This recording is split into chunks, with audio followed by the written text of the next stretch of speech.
I'm gonna confirm that we're live.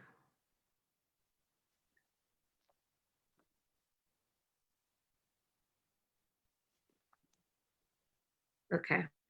So, hi, my name is Tanya. I'm with Black Lives Matter Sacramento. We're having our third episode of Negus is Tired podcast. I'm going to go ahead and let everybody introduce themselves really quick, starting with T. Hey, y'all. I'm T Solo.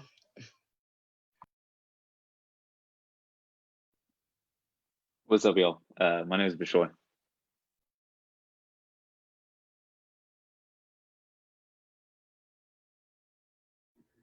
What's up, everybody? My name is Brandon, with Black Lives Matter Sacramento as well.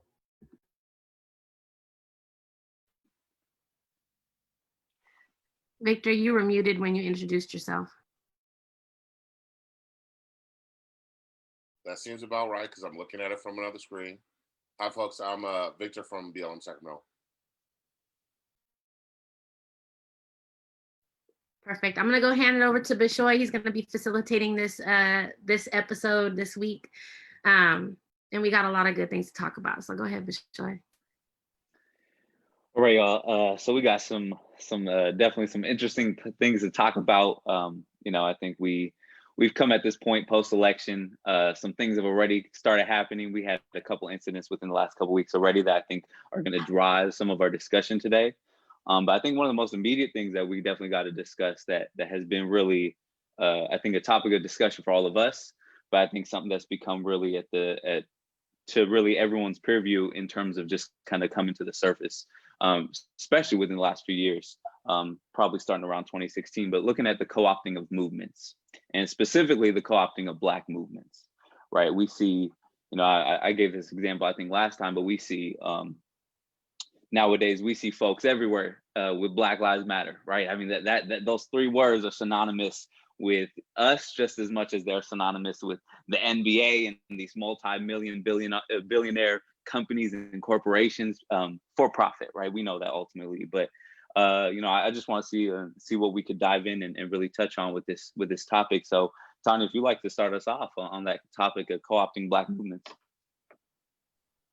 So, we had a meeting about a week ago when we were discussing what we were going to talk about in this podcast, and Victor brought up something really that I didn't, when you see things and it bothers you, but you don't know what it's called, you don't know how to put a word to it, you don't know how to call it out, or if you even you can't even process it really. Victor brought up one of those things and made me go, aha, yeah. So he talked about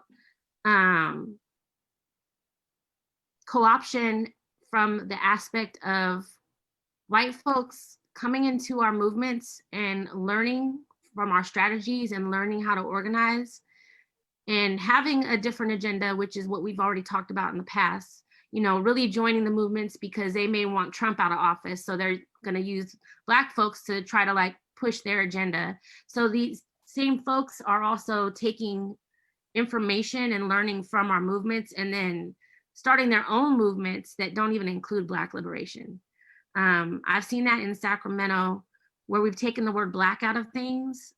And it reminds me of nonprofit industrial complex where they're afraid to use the word Black, and even companies that promote Blackness or that talk about Black, they're afraid to use that word Black. And so I'm seeing that happen in our movement. I'm seeing actions where we're not lifting Black folks. We're not talking about Black issues. We're not saying that these happen to Black people disproportionately. We're just being inclusive of everybody, and that's how Blackness gets erased. And so that's been something that's really, since you put it into words and I'm able to process it now, it's that really bothers me. And of course, the fact that we've got families right here in Sacramento that are still trying to get justice for their loved ones and nobody's talking about them, but we are definitely talking about people across the country. So that also has been heavy. Victor, what's on your mind in terms of this topic? I just think for me, it was something that was a historical perspective that happened to Black movements all the time. You know what I mean? To me, it was something that even when you look at the civil rights movement that started off, it started about, making sure that Black folks had the right to access to places. and then it sprung into these other things. And there's not to say that there's not something that's great about that, but there's always a not an acknowledgement of what Black folks have had to gone through to be able to get to that point. And then I think actively what's happening, what I've seen happen in Sacramento and what I've seen happen in other places is folks don't get that that's an erasure, right? Like, and a lot of these places in Sacramento, when I think about a lot of what the families have had to go through, when I think about Black folks having a place to grieve, Black folks having a place just to randomly express joy, like expressing joy specifically was something that, that looked at like, where do we have these spaces and places to be able to do it? That there's been a lot of erasure that happens, not just with our life, but how we process what happens.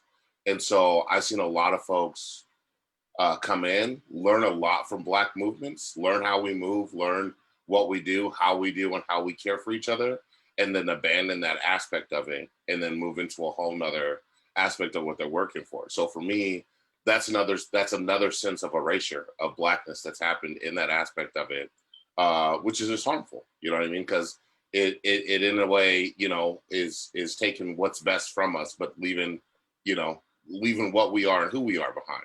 And so, yeah, that's how I've seen it. That's what I've seen kind of happen over throughout history and through current times of it. Definitely nothing new. Absolutely. T?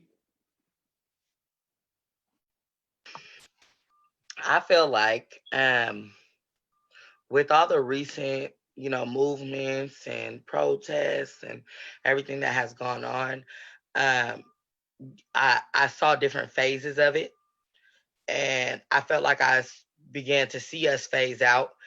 And I feel like I'm definitely not the only person, because originally I'm from Portland, Oregon. And as people know, the riots in Portland went on, and I don't even know if they're still going on at this point, but like it was real out there. I went out there and I actually saw what was going on and everything. And so a lot of people were asking, like, dang, it's a lot of white people out here, like, you know what I'm saying, what's going on? And I just honestly, my honest opinion about it is that I feel like we allow white people to infiltrate our stuff in the name of support and being allies to an extent that we forget to protect ourselves. You know what I'm saying? We forget that at the end of the day, this is family, and you don't let everybody in family business. You know what I'm saying? And so I definitely see it. And I hope and pray that more of us begin to recognize it and start to push it back. And I feel like any white allies should understand that, and understand that their work would be on the outskirts as allies, as support for what they could do, as acknowledging their privilege, acknowledging their, you know what I'm saying, and acknowledging this as a Black motion that needs to happen.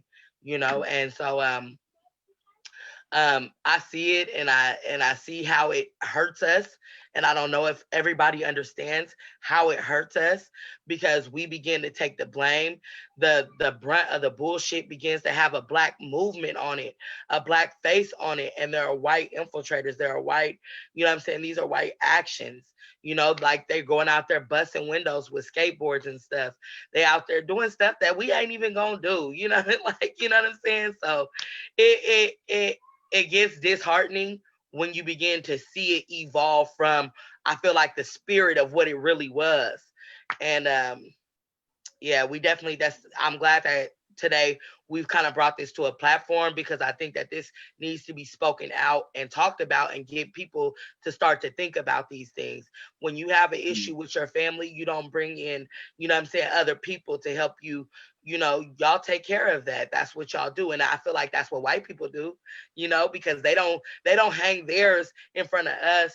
You know what I'm saying? So yeah, those are my thoughts on that. Definitely what I'm hearing thus far, and we're going to touch on Brandon, but what I'm hearing is, I think the co-opting starts with the ideological, and it kind of weaves its way into the physical, and both end, right? Like it's a co-opting of the ideologies in which the movement was created to do, and also then becomes physical realities when we're in the movements. Now we surrounding a sea of white folks, right? And vice versa. So I mean, definitely taps in with one another. Brandon, what you thinking? Yeah, no, y'all all kind of hit the nail on the head. You know, I agree with everything that was said. You know, with the co-opting. I mean, like T said, like I've been out to some protests. I see these like little white kids run around, you know, smashing windows with skateboards and stuff. You know, Black Lives Matter. They don't give a fuck about Black lives. Like they don't care. Like they obviously don't care. They're not chanting, they're not talking about anything. They're just out there smashing things. You know what I'm saying? The media sees it, and then the bad name goes back to Black Lives Matter at the end of the day. Like that's what happens. Like it's that's the issue. That's the issue with co-opting as a whole, is that it begins to, the media will portray it as a harmful movement, when in reality, like, just the words mean what the words say. Like Black Lives Matter. It's not about, like, it's not a, I don't know, it's incredibly frustrating to see it seen as like a terrorist group or a violent group. You know what I'm saying? Like, and that's crazy frustrating. I hate that. And you know, and that comes from, and I think a big part of that is white people coming in and trying to take over the movement. Honestly, trying to just go and start. They just want to break shit. They just want to destroy things. You know what I'm saying? So I don't got a lot more to say about it. I'll let somebody else take over. But yeah, that's about it. Y'all hit the nail right on the head. And I think that goes back into Victor's point, right? Like, it's historical. Like, this shit is so historical. It's nothing new. You can look at in every facet of Black greatness that's ever been utilized in this country, right? You look at it, music, right? I mean, just look at the erasing, the stealing of music. You look at it in any facet, really. You look at this, I think, anytime you see specifically white folks, and it's not just white folks, but specifically white folks, there definitely becomes this co-opting, as we've discussed. Victor, I think you had something to say. Yeah, I think I think it has happened, right? And I think it's more of it's the heads up for folks, and it's the real, like, it's when you know you made an impact, right? Like when BLM reaches the level of folks being like, that's the terrorist organization, that shit makes me laugh, right? I'm like, so now they're real mad. Like, you know, they're real scared because we out here loving up on each other, that they got to start calling us names. And that's been white people's tactic. Like, white people's tactics for life has been to start off by calling people's names. You know what I mean? To dehumanize, to make it so that it don't seem like there's some type of legitimate to something. Like, that's been real for life for white people, especially from a government organization perspective, right? They've always labeled or had horrible ass names to call people. And then two, I think the idea of Black leadership is so important in a lot of these movements, because it's not that I don't even appreciate what they're doing. You know what I mean? Like, we can have several different alignments about how we move and want to abolish police. You know what I mean? But when Black folks in leadership become secondary to that aspect of it, then it means that you're moving in a different way. And that movement in a different way makes Black folks be a second in the understanding of who's impacted, right? And then to the comment of, like, the violence aspect of it, that's also like, when people come out there and they be wearing that shit like, oh, we about to burn shit down and do all of that kind of shit, it'd be like, hey, bro, but check this out. When you go home tonight, when you step up off of these streets, bro, you white whoever, like, your life goes back to, whether you want to or not, your life goes back to a level of protection where all that shit you've been talking don't affect you. But all that fire that you just gave to the fuel, my nigga, like, I'm sorry, when I go back on the streets and I step back into the reality of what that means, I'm more liable to get fucked up based off of what your mouth just said, right? Like, so for me, it's like, folks who enter into that movement in that space be writing checks that they ain't never got to cash. But me and my people are always more subject to have to face the violence of those checks that they write. So yeah, that's it. Yeah, Tony. As T was talking, and we're using the word co-opting, but literally we're really talking about gentrifying and colonizing. Like, our movements, and this is historically a white thing, like, white people have been doing this since they've been doing things. Like, you know, since they've been here, we've been getting, you know, there's been genocide, and it's just, I'm looking at it now through different angles. So, like, we're being attacked by police. So that is our genocide. That is our mass incarceration. That is us keeping us in this system. And then the folks that are claiming to be our allies are stealing our movement and making it theirs. And so we're being attacked from within and we're being attacked from outside. And so that makes us weaker, and it does erase us. It erases us completely. So it defeats the purpose of why we even got out there. And when we get to this moment, this is what's really disheartening. I never use that word, but this is what's really disheartening, because we got to a moment where it felt like we were actually going to see some kind of change, where different states were taking different steps to implement change in their states. And we got to this moment where we could have possibly, if we kept going in the right direction, we could have possibly got what we needed or some form of it. But instead it got co-opted, and as a result, like, you have families that lose loved ones to police violence now, and they're afraid to work with people in this movement because they've been seeing what white folks are doing to buildings, or they're seeing how folks are just doing stuff for no reason, like over protesting. Like, protesting has a purpose, and when it's happening every night, then it loses its purpose. It's no longer a surprise. It's no longer producing anything that makes this movement effective. So yeah, I feel like there's so many factors to it right now that that are really harmful to us. Like, it's taken, and when I say us, I mean Black folks in the movement. Like, it's completely erasing us. It's completely erasing our purpose. And I feel like also it was a hard thing to see, when you kind of go from that transition of knowing we're on the brink of something is happening, this is stirring up, and something is going to happen for us, whether it's a small step, the next step, whatever. And to see that now it's being transitioned into a tool, you know what I'm saying? That shit was a hard pill to swallow, I feel like. Yeah, I just want to say that. I think to Brandon's point, I was thinking media, social media, and just media as a whole, not only necessarily portrays these things as negative, but I'm thinking of the ways that it portrays it as positive. And so what I mean by that, and maybe if this causes any more discussion around this piece, but I immediately think of how many times I've been on Twitter or been on some type of social media, and thousands of likes around these white women or these white folks that are holding a Black Lives Matter, and this like glorification of white folks really doing the bare minimum, right? I mean, within the movement, doing the bare minimum. I think there's been this over glamorization that, look, we got allies, we got these allies, look, they're dope as hell. And it's like, and I think, like Victor said, they're never going to cash these checks. So I don't know what y'all think about it. I think that social media it's that double-edged sword. Like, yes, it's the negative aspect of, look what Black Lives Matter is doing, burning things down, this. And then they also kind of glamorize this positive aspect of, oh my goodness, look at all these white folks, these woke white people on our team as allies, right? So I don't know what y'all think about that piece too. That's like like when you said that analogy, I thought of white artists that come in and do Black music, and like, or they might dance really good, exactly. And so they get to be in the front. You know what I mean? Like, and so, yeah, or just like rappers that rap hecka good, but they're white. And so we make a huge deal out of them. Or Adele, like people that sing and they sound hecka Black. And so we're like, ooh, that's tight. But then we got Faith Evans or Keisha Cole who sings just as good, and she doesn't get no attention because it's expected. So yeah, we have to stop giving cookies to white people that think they're doing good shit for us, because really it's their requirement. It's what they're supposed to do if they're calling themselves anti-racist. At the very least, right? At the very least, absolutely. That's a whole word. We can go now. Thank you, everybody. Search. No, I love that. And I think this other piece, and I know I'm trying to gauge time right now, but I think this other piece that we're looking at, in terms of this same topic, has to do more with.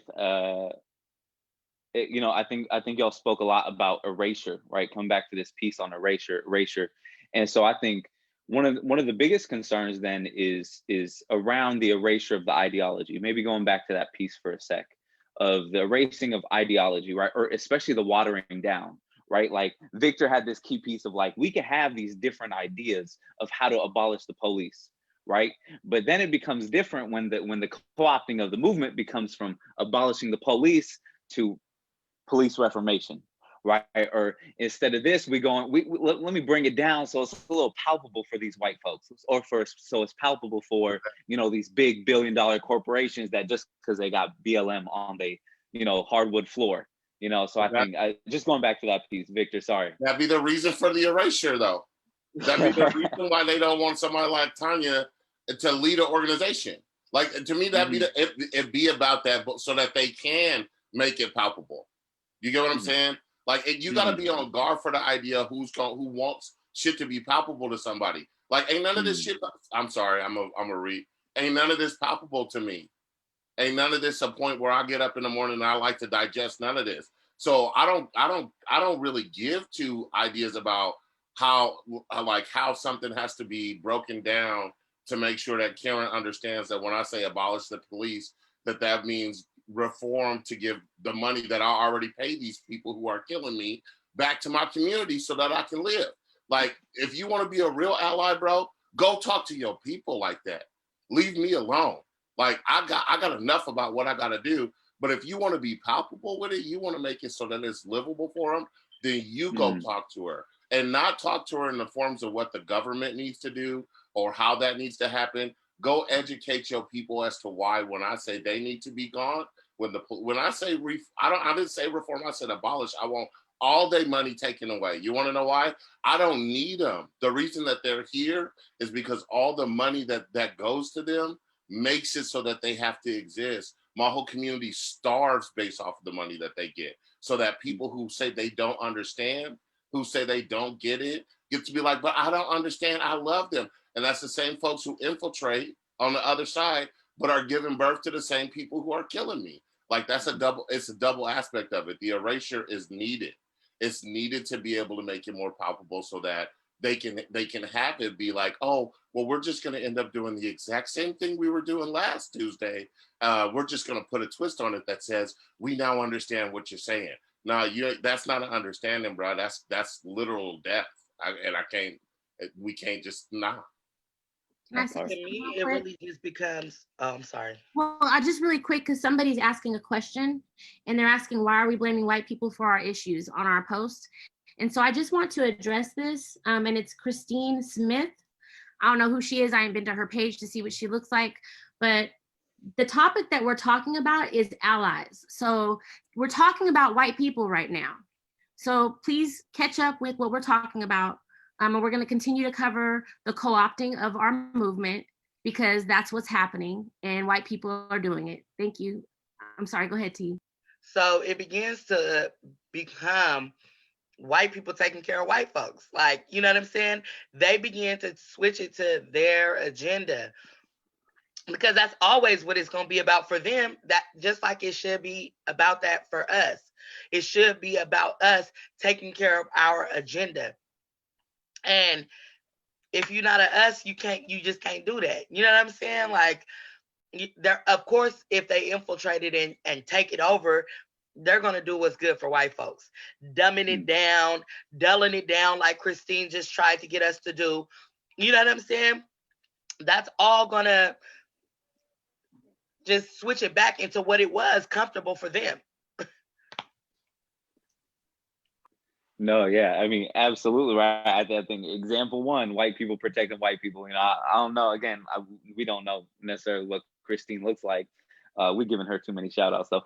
So we're gonna move on from that piece. But you know, I'm just, I mean, y'all just really sum it up perfectly. I think one thing, and this is, you know, I think, and this is gonna kind of almost lead us into our next piece. But you know, what I see so often, it's not.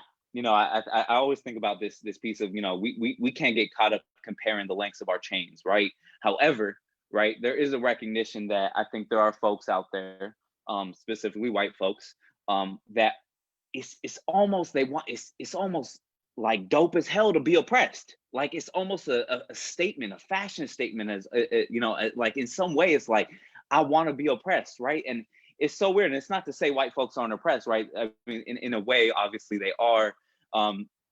Even in whiteness and white supremacy, they're oppressed in a certain sense. But you know, I think there is this desire, this innate desire, almost especially in movements, where you see white folks' anger almost take over the entire space so quickly. And, you know, Tanya, you and I have talked about this, you know, before. But I maybe speaking to that piece of it's almost like they want to be oppressed, and they almost show it in these movements, whether at a protest, whether in spaces with only Black folks. I'm very angry it's like, okay, Karen, damn, we get it, you angry, but like we don't need to carry your anger for you.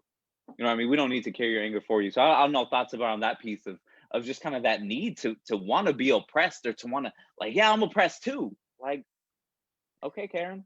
My whole thing is this though, like, and me and T have talked about this too, like white privilege, period. Like, yeah, there's oppressed people of all ethnicities. There's homeless people of all ethnicities. There's poor people of all ethnicities. But add Black to that.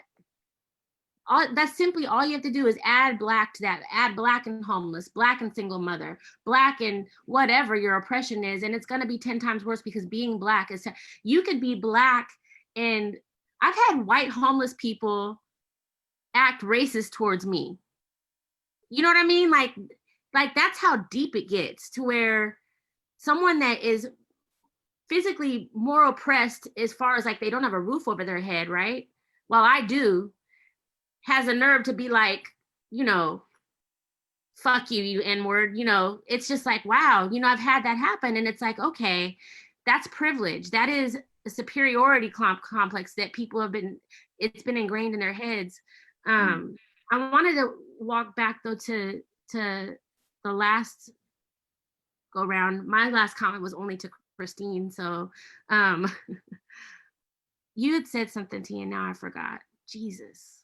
She was talking about white people protecting white people, and how, and protecting their own, you know, their own spaces, their own ideas. This is what I was gonna say is that, you know, when you are born Black, you're born in your skin, you're not given a time to go learn how to navigate through life as a Black person. You're not given any type of trainings or workshops or things to read about it. You are just it's like teaching a baby to swim, and you just throw them in the water, and they can't sink, so they have to learn how to swim, how to stay afloat. And that's what being Black is. And what I'm seeing a lot with white folks is, you know, people that want to be allies, and I understand they want to do it right, but it's like, you're gonna mess up. Everybody messes up. We all mess up. We mess up in our work. Like, we mess up, and then we learn, and we keep it moving. And so, like, they go to workshops, they want their hand to be held, they want to be coddled, they want to make sure that they're, you know, and it's just like, no, just get to work. Just go get your people. Like, that's what we need you to do. And follow Black leadership, and don't forget that. Just don't forget it.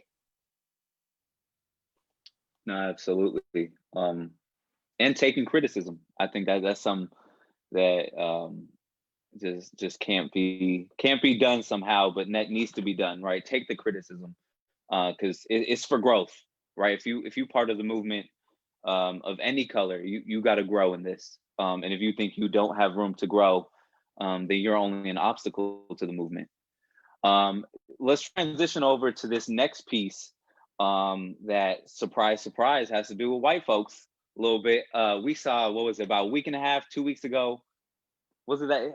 Time just goes so slow yet so fast. But we saw the Proud Boys have a little event. I think, what was it, about 10 of them? It looked like 10. It was a small ass group.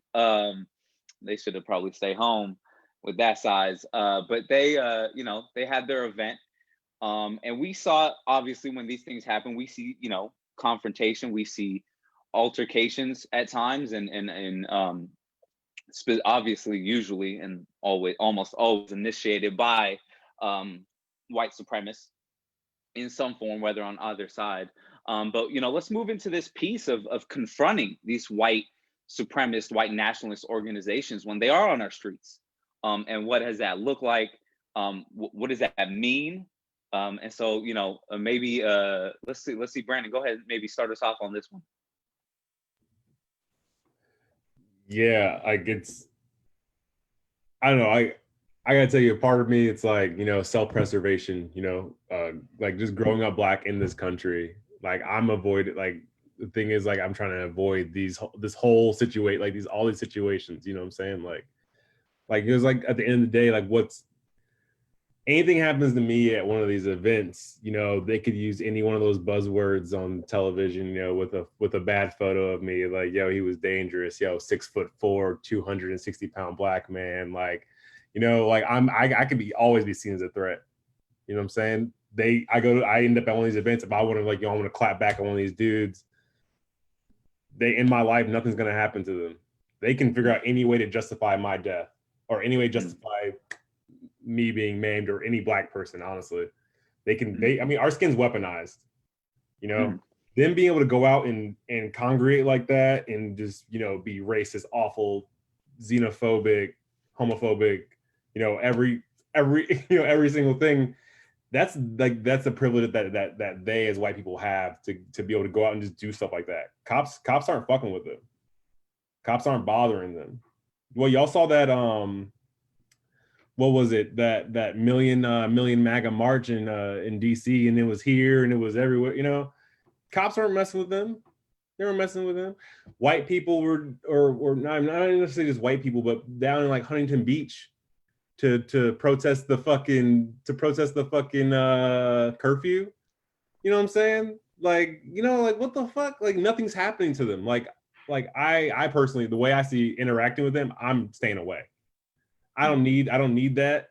Like we don't need that. Like I feel like as a community, like I feel like it's just to protect ourselves both physically, mentally, emotionally, you know, protecting this space, this headspace. I feel like it's just gotta be avoidance. And that just goes to show why law enforcement, why the police need to be abolished. They don't do their fucking job anyway.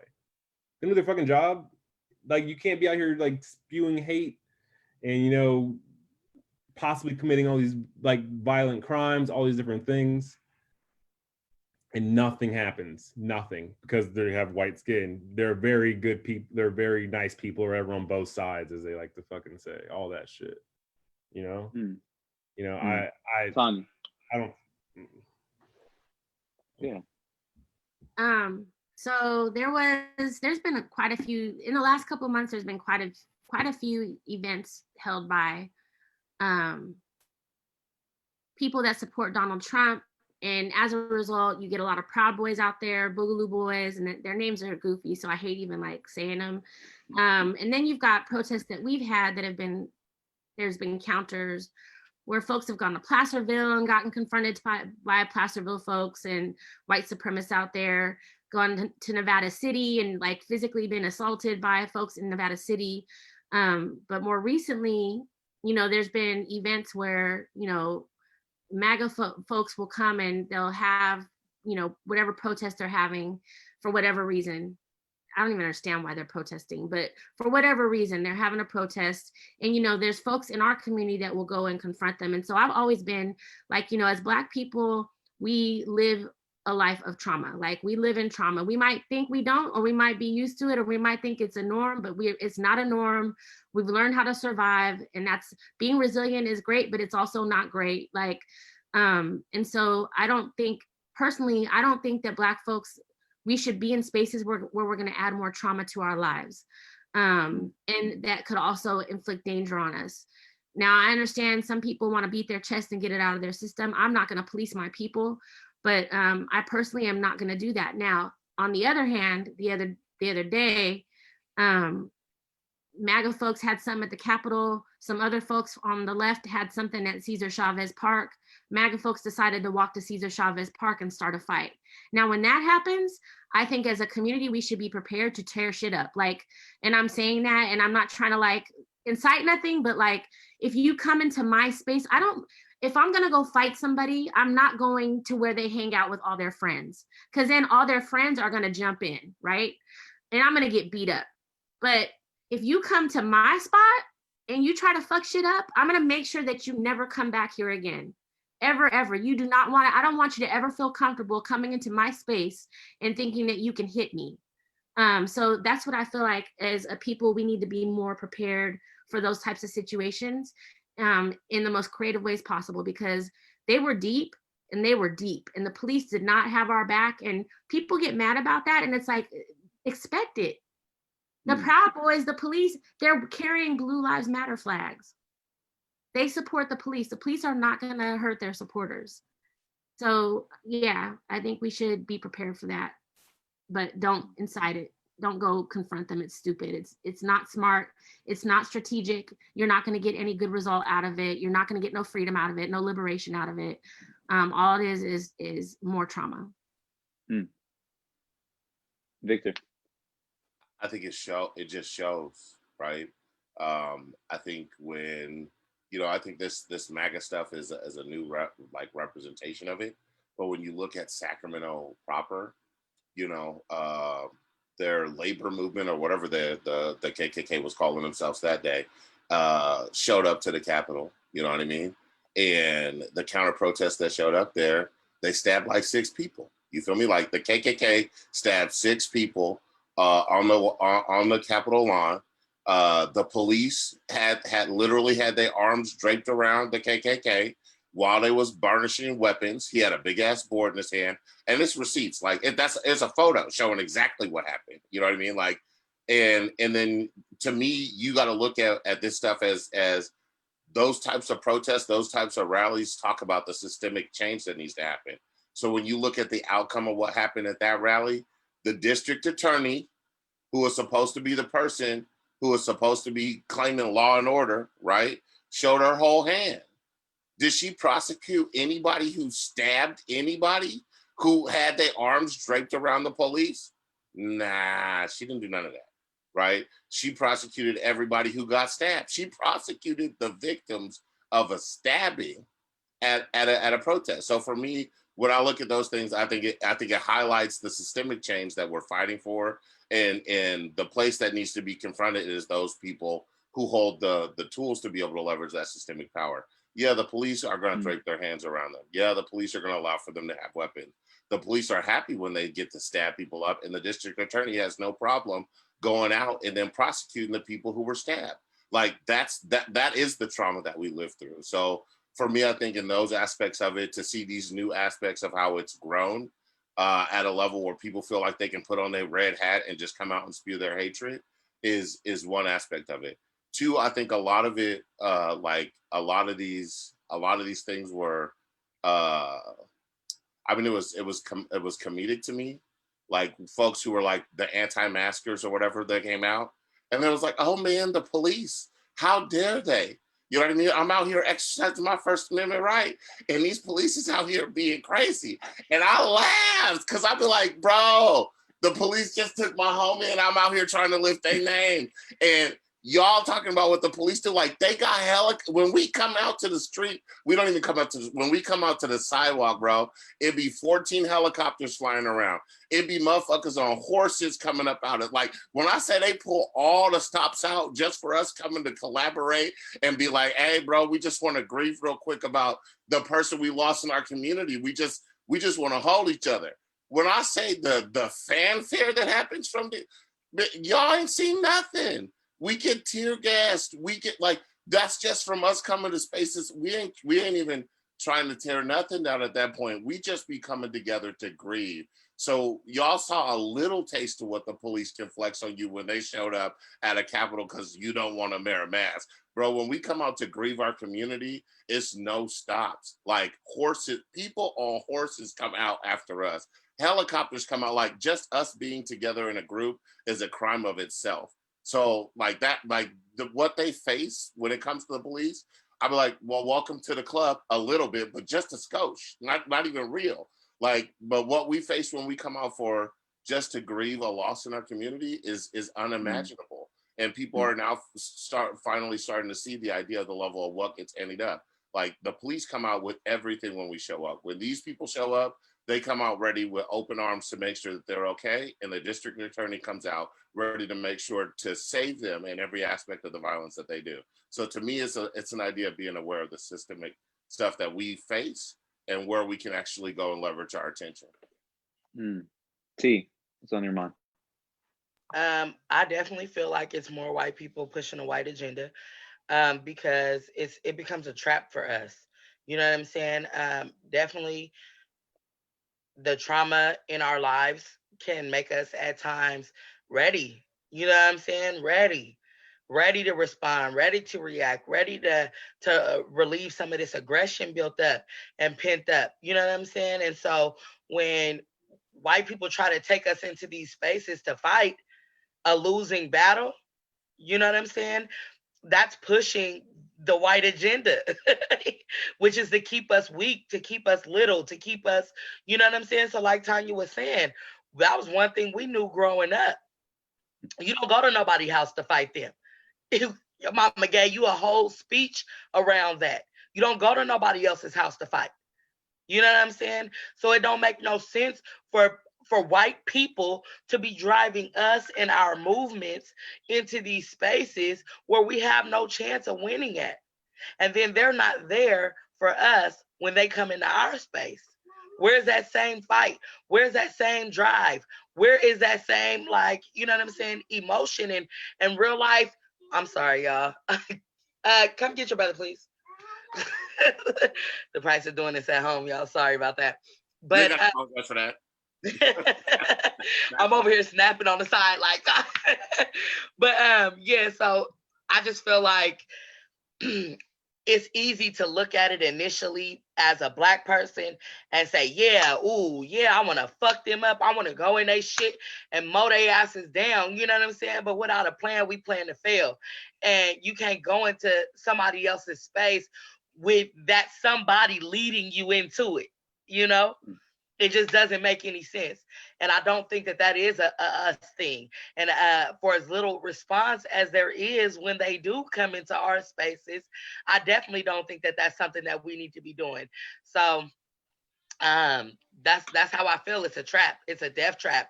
They're catching us because who's going to jail, who's getting arrested, who's going to the hospitals, who's being hurt.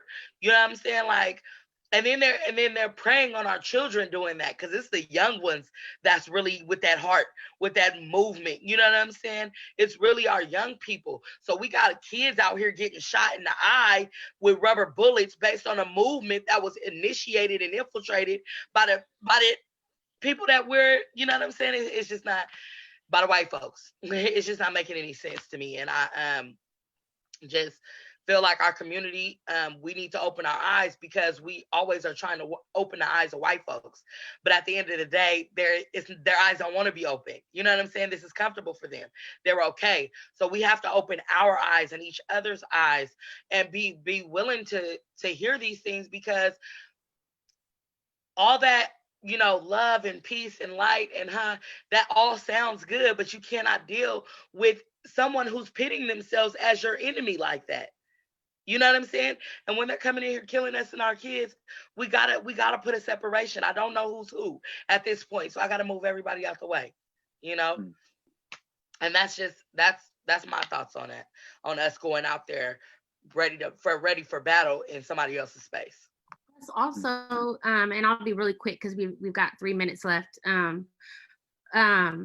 Also, you know, eventually, as dumb as they are, eventually they're going to smarten up to their call and our response, and eventually that could be used against us. So one time we had a security training a long time ago. It was just for our group. It was not a public thing. And some Nazi guy showed up in the parking lot of where we were at, and we could see him from the window. He's throwing up a Heil Hitler, and it's like he was trying to lure us. He was laughing, and when one of the people in our group said, hey, let's go out there, let's go confront him. And the trainer was like, no, that's stupid, because you don't know what he's got out there. He might bring you around the corner and have 20 people with him. Like, you don't know what they're doing. And eventually they're going to get smart enough to know, hey, we're going to have this event. They're going to show up, and they can have a fake event just to do some dirt toward us. And here we are running over to it to confront them, and getting confronted with something that we don't expect to see, because, you know, they got more organized or something. So strategy wise, it's not wise either. I think we're gonna go into the pig of the week. I'm gonna try to do this. Let's see if I could do this. Hold on. Pig of the week. Pig of the week. Let's see.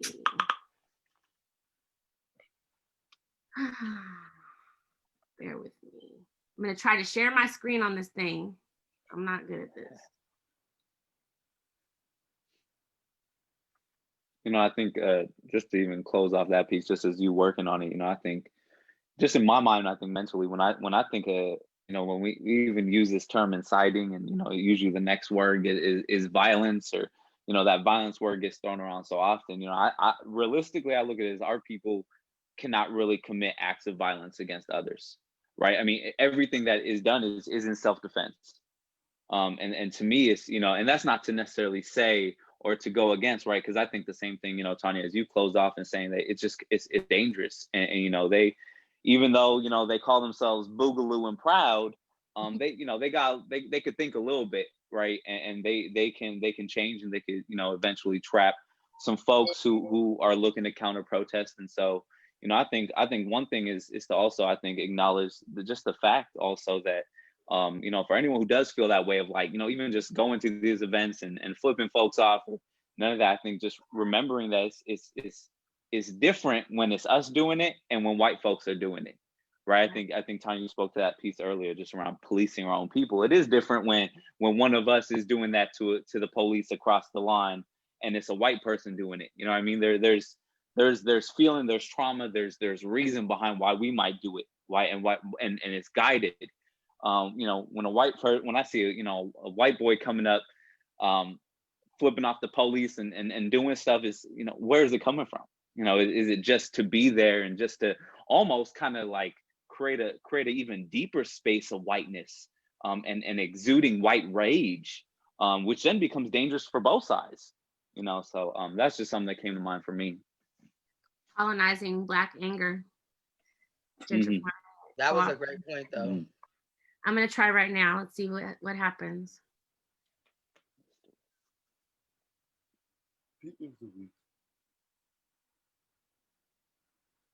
Let's see. Oh, it's asking me all these options. Hold on.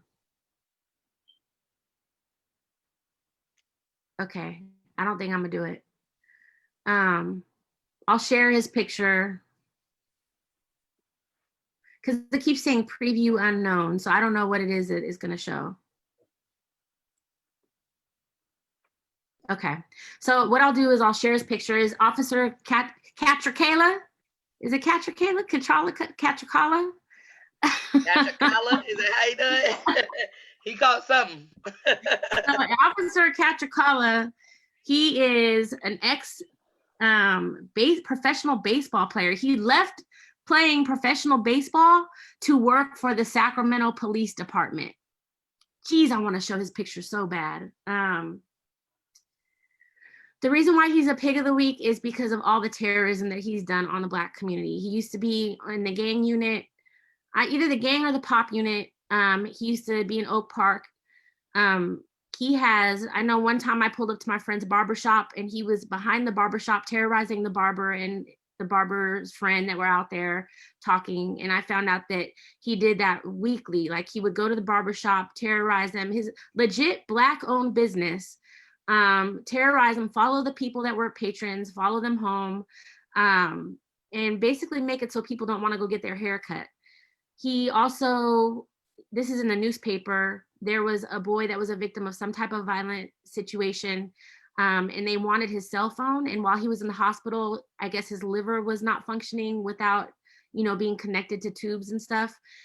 Officer Katrikala went into this boy's room and started wrestling with him while he laid in the hospital bed and threatening him to give him the camera. And that was in the news. Since that's happened, that boy's family has been terrorized by this officer on a regular basis. The sister of that boy has been picked up, drove around, and dropped off without her clothing, in like a zip up like type of clothing. So we don't know what's gone on during that time while she's with them. That's happened with him and his partner Kukovic. But yeah, Officer Katrikala is the pig of the week. So yeah, I will share his picture. We've shared it before on the BLM Sacramento page. I'll share it again. He looks like a Nazi. Yeah, I've had several confrontations with him, but that's our pig of the week. Anybody want to add anything before we bounce out? I never know whether to clap or not. I mean, it's like they win an award. Like, Right, that part. That's funny. We gotta find a way. We gotta get them like certificates. We gotta get them some certificates. Yeah, catch a collar. So, any last thoughts, y'all? Tanya, you was on mute. Share it. I'm still trying to share it. Hold on. I don't know what all I have. I've got Zoom open. Okay, let me close out a signal and close out of messages because I don't know what it's gonna pull out. So I think just to as you're still trying to work on that, I saw a comment, and I won't say the name also partly because I don't remember it, but talking about best intentions, right? Like, folks got the right intentions even if in their own movement. And really all I'm gonna say to that is that Black folks don't have the capacity to assume best intentions, especially from white folks, because historically it's never been that way, right? Intentions don't mean shit. Like that's just that to me. It don't matter if you have the best intentions. I do that even with my job. One of those anti-racism, and it's all about you got to assume that all of us are in it for the right thing, for the right reason. It's like I can't do that because historically you've never showed me that. Historically, you've never showed me that, right? Nothing good has ever happened in a room full of white people, right? Am I to expect it's going to change now in 2020? Like, no. So, I'm never going to assume best intentions. So that was just my piece. I saw that comment. that's actually I hate when people are like best intentions. I'm like, I can't. I don't understand why it's so not okay for us to kind of have the same common sense or utilize the same common sense that I feel like we're taught, we're given. You know what I'm saying? And if I have no reason to believe it, if I have not, no, you know what I'm saying? That's a blind faith that I can't afford. you know. So yeah, I hear that. all right. And I think it also speaks to the naivety of it all, right? When you talk about the best intentions, like to me, when I hear that, that means that you're not the best ally. Like, because it means you ain't like the idea of the trauma of my life, bro. Like, yeah, all like intentions have impact, and even when they're the best of it, I live with the consequences of your best intentions. So, for it to come back to be like, oh, best intentions. Like, nah, bro, best intentions have got me fucked up in a lot of ways. So, like, you got to come and do a lot of work about what those intentions are and what the impacts to me are, like, to me and folks who look like me are going to be. Like, your best intentions, can lead to a space where it makes something good for you, but doesn't make something good for me and my people. So, your best intentions have to be to the point of, like, it has to be about like what's the best intentions for my folks, not for you. Like, because you coming into that spot of like, oh, it's just the best intentions of it. Your intentions have impacts, and those impacts have harms to my people. So I can't just like, if you're not thinking about what that's going to be for the folks that you're coming in with, then you don't have best intentions. You still sleep. Like, you still are fumbling around making huge mistakes that end up getting my people hurt. And that's not good. That's not the best. That's the worst of intentions. 100%. So we got to wrap it up because one of our folks here is late to their appointment that they had at 2:00. So we're going to wrap it up, but thank you to everybody for joining. I would normally be like, does anybody got anything else to add to this? But we don't have time. I'm sorry. We'll try not to be on Black people's time. Our next show, I want to say, is on the 12th. It's on that Saturday. I think it's on the 12th. So we will see you next time. Look out for us, share us, tell your friends about us. Tell your friends about us. All right. Have a good one, y'all. All right, y'all. All right.